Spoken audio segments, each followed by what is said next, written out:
With Thursday's win against the Los Angeles Clippers, the Phoenix Suns hopefully ended one of their longest droughts in recent history. Losing 6 of their last 7 games, including 5 bad losses in a row, the Suns fell from the 1st seed to the 5th seed overnight. Only 5 teams in the modern era have gone on to win the finals after losing 5 straight games. This sudden drop-off in play and embarrassment both on and off the court is causing fans to hit the panic button and wonder what is wrong with the Phoenix Suns. The thing first and foremost with this team has been injuries, something they have managed to avoid for the last few seasons. Paul missed 14 games with a heel injury, Booker missed a few games with a hamstring injury, and both Payne and Ayton left the Rockets games with injuries. Cameron Johnson has missed nearly the entire season with a meniscus tear, and Jay Crowder has been sitting out the entire season as well. Now I want to stop this before it starts, but injuries are not the direct cause of this losing stretch. Now if this team were 100%, I am more confident that this wouldn't have happened and that the Suns would still be the top team in the West,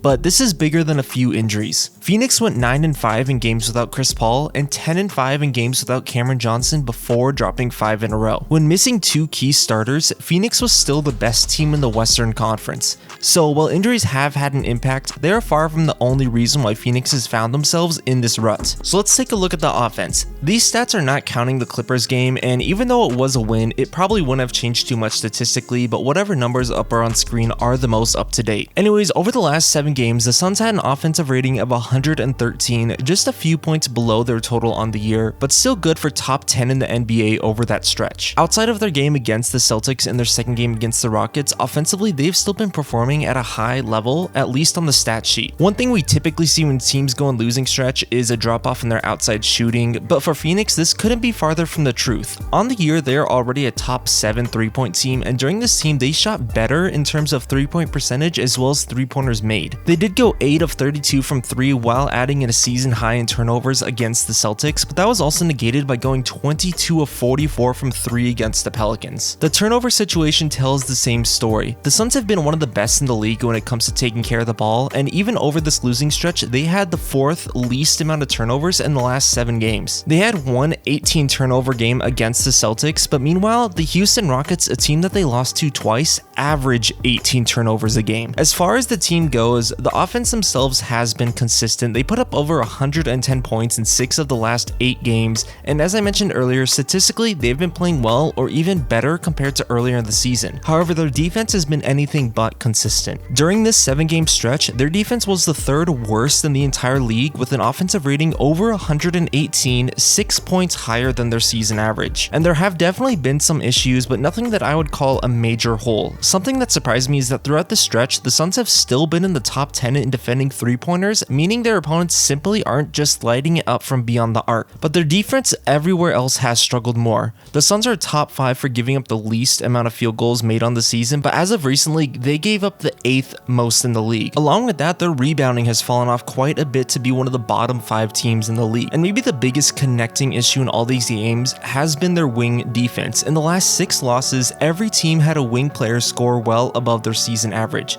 Jalen Green had a 30-point and a 26-point game, Luka had a 33-point game, Zion had back-to-back 35-point games, and then Tatum and Brown both had 25 points in less than 30 minutes of playing. That is a pretty shocking stat to see, as the Suns have Mikal Bridges, who was 2nd in Defensive Player of the Year voting last season and has followed that up with another solid defensive season. But I don't want to put all the blame on Bridges. While he hasn't missed any time this season, he was dealing with a knee injury a few games ago. Outside of a Mikal injury, the first issue is his size. He is listed at 209 pounds, which is incredibly small for an NBA wing. He has the defensive instincts and long arms to make up for it, but certain players just know how to take advantage of that. Guys like Luka and Zion are far too large for the smaller Bridges to lock down, especially in the post. Bridges has spent over 20% of his time playing the power forward spot this season, as opposed to 3% last season. I'm all for small ball, but Bridges is already small at the small forward spot. Putting him at the 4 just hinders his great defense. So while he hasn't been perfect, I can't just blame Bridges, as he is in a spot that he's not built for. With the Suns missing Crowder and Johnson, the only other 4 that they have to turn to is Torrey Craig. While Craig has split his time at the forward spots for his career, he's exclusively playing the power forward this season,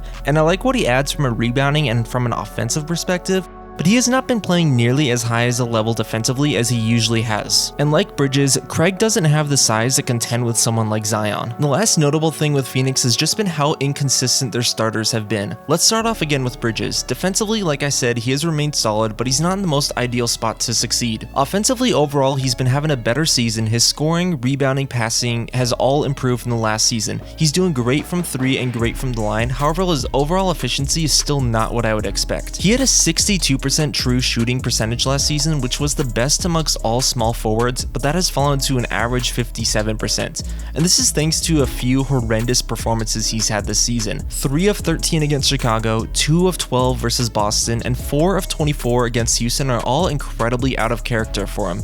And while these type of performances don't happen too often, this is 3 season worst performances to happen in the last few weeks, which is pretty concerning for someone who is their second best perimeter player. And speaking of the perimeter, the one that you would expect to be their second best is Chris Paul, but I'm going to say the same thing Chris Paul as I did with LeBron James. Any team relying on a 37-year-old to be their best or second best player is bound for failure, and Chris Paul has certainly been showing his age this season. Even before his injury, Paul was averaging 10, 10, and 5 on less than 40% from the field.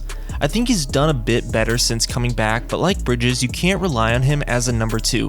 He could have a 4-point game, follow it up with a 24-point game, come back with 6, and then have a vintage 15 and 10. And of course, Paul has never been a scoring first player, but when no one else on the offense can create their own shot, and when his defense is falling off, it's obvious Chris Paul isn't the guard that he was last season. I've even seen some argue that Cameron Payne has been better this season, and while I wouldn't go that far, the Suns' offense has been a few points better with Payne on the court, and the eye test backs this up as well. I hope Paul can get better, but I doubt his stats, particularly his scoring, is going to be back where it was last season. Now, I am talking about Paul's scoring a lot, and that is because he really is the second biggest shot creator in Phoenix. Bridges is a better scorer and has had some opportunities in making his own plays, but typically he scores within the flow of the offense rather than generating his own. Ayton can score when the Suns actually feed him, but that is something they notoriously struggle with. Now, Ayton has been on a tear as of recently, averaging 19 and 11 over the last 14 games on an insane efficiency. He has had back-to-back high-scoring games and even a 29-point, 21-rebound game. Now, his motor has still had some consistency issues this season, and don't even get me started on his contract,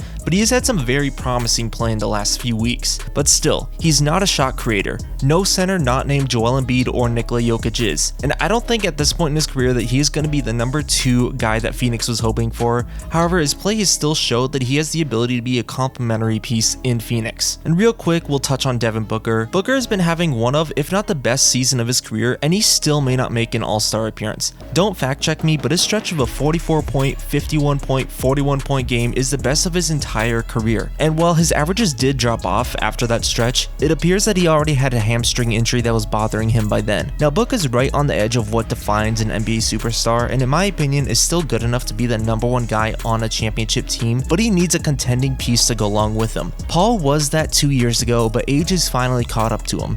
Ayton suffers from being a center in 2022, and while Bridges is developing as a scorer, he is not an NBA number 2 yet. And this brings me to my main point, and this brings us to the real reason of what is wrong with this Phoenix Suns team. They need a number 2 option. They need someone that they can rely on difficult games. They need a number 2 who can score when Booker is injured on the bench and ultimately help him avenge his finals loss. Phoenix needs a trade. They cannot keep this same team from last year and expect better results in the playoffs.